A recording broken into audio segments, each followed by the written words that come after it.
എജ്യൂക്കേറ്ററിലേക്ക് സ്വാഗതം. ഇന്ന് നമ്മൾ നോക്കാൻ പോകുന്നത് സംസ്കൃതത്തിലെ ക്വസ്റ്റ്യൻ വേർഡ്സുകളാണ്. നമുക്ക് ക്വസ്റ്റ്യൻ പേപ്പർ കിട്ടുമ്പോൾ നമുക്ക് അതിൻ്റെ അകത്ത് നിന്ന് ക്വസ്റ്റ്യൻ വേർഡ്സ് അറിയില്ലെങ്കിൽ നമുക്ക് ആൻസർ എഴുതാൻ നല്ല ബുദ്ധിമുട്ടായിരിക്കും. അപ്പോൾ നമുക്ക് കുറച്ച് ക്വസ്റ്റ്യൻ വേർഡ്സ് നോക്കാം. ആദ്യത്തെ വാക്ക് കിം. കിം എന്ന് വെച്ചാൽ അർത്ഥം എന്ത് എന്നാണ്.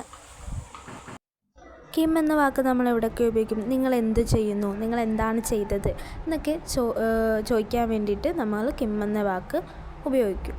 അടുത്തത് വന്നിട്ട് കഹ. കഹയുടെ അർത്ഥം ആരാണ്. അടുത്തത് കായുടെ അർത്ഥവും ആരാണ് എന്നാണ്. ഇത് രണ്ടും നമ്മൾ എന്തിനൊക്കെയാണ് ഉപയോഗിക്കുന്നത്? കഹ എന്ന് വെച്ചാൽ പുല്ലിംഗം, ക എന്ന് വെച്ചാൽ സ്ത്രീലിംഗം. അതാണ് ഇവ തമ്മിലുള്ള വ്യത്യാസം. രണ്ടിൻ്റെയും അർത്ഥം ഒന്നാണ്. നമ്മൾ അത് രണ്ട് സ്ഥലത്താണ് പ്രയോഗിക്കുന്നത്. ഇപ്പോൾ നിങ്ങളുടെ പുത്രി ആരാണ് എന്ന് ചോദിക്കുന്നതിന് നമുക്ക് ക എന്ന് പറയുന്നത് ഉപയോഗിക്കാം. പുത്രൻ ആരാണ് എന്ന് ചോദിക്കുമ്പോൾ കഹ എന്ന് പറയുന്നത് ഉപയോഗിക്കും. അങ്ങനെ പുല്ലിംഗത്തിലും സ്ത്രീലിംഗത്തിലും ഇത് വ്യത്യാസമായിട്ടാണ് വരുന്നതെന്ന് മനസ്സിലാക്കുക.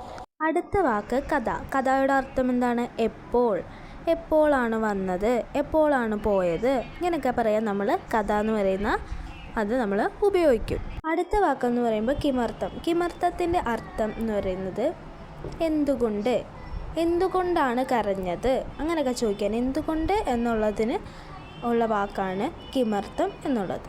അടുത്തത് കുതഹ. കുതഹ എന്ന് വെച്ചാൽ എവിടെ നിന്ന്, താങ്കൾ എവിടെ നിന്നാണ് വന്നത് എന്നൊക്കെ പറയാൻ വേണ്ടി നമ്മൾ കുതഹ എന്ന് പറയുന്ന വാക്ക് ഉപയോഗിക്കും. അടുത്ത വാക്ക് കുത്ര. കുത്രയുടെ അർത്ഥം എവിടെ, എവിടെയാണ് പോയത് എന്നൊക്കെ പറയാൻ നമ്മൾ കുത്ര എന്ന് പറയുന്ന വാക്ക് ഉപയോഗിക്കും. അടുത്ത വാക്കെന്ന് പറയുന്നത് കതി. കതിയുടെ അർത്ഥം എത്ര, എത്ര കുട്ടികളുണ്ട് നിങ്ങളുടെ ക്ലാസ്സിൽ, ഇങ്ങനെയൊക്കെ ചോദിക്കാൻ വേണ്ടി നമ്മൾ എത്ര എന്നുള്ളതിന് നമ്മൾ കതി ഉപയോഗിക്കും. അടുത്ത വാക്ക് കഥം. കഥം എന്ന് വെച്ചാൽ എങ്ങനെ, എങ്ങനെയാണ് പോയത്, എങ്ങനെയാണ് വന്നത്, എങ്ങനെയാണ് എഴുതിയത്, എങ്ങനെയെന്നുള്ള വാക്ക് ചോദിക്കാൻ വേണ്ടി നമ്മൾ കഥം എന്ന് പറയുന്ന വാക്ക് ഉപയോഗിക്കും. അടുത്തൊരു വാക്കാണ് കസ്യ. കസ്യയുടെ അർത്ഥം ആരുടെ, ആരുടെ പുത്രനാണ്, ആരുടെ പുത്രിയാണ്, ഇങ്ങനെയൊക്കെ ചോദിക്കാൻ നമ്മൾ കസ്യ ഉപയോഗിക്കും. ഇനി നമുക്ക് ഇവയെ ഉപയോഗിച്ച് വരുന്ന കുറച്ച് ക്വസ്റ്റ്യനുകൾ നോക്കാം.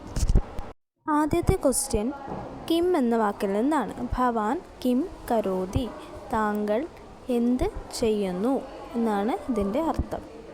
അടുത്ത ക്വസ്റ്റ്യൻ നോക്കാം. കതി വെച്ച് തുടങ്ങുന്ന ഒരു ക്വസ്റ്റ്യനാണ്.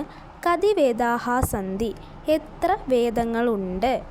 അടുത്ത ഒരു ക്വസ്റ്റ്യനോട് നോക്കാം. കസ്യ വെച്ച് തുടങ്ങുന്ന ക്വസ്റ്റ്യനാണ്. രാമഃ കസ്യ പുത്രഃ, രാമൻ ആരുടെ പുത്രനാണ്. വീഡിയോ ഇഷ്ടമായാൽ ലൈക്ക് ചെയ്യാനും സബ്സ്ക്രൈബ് ചെയ്യാനും മറക്കല്ലേ കൂട്ടുകാരെ.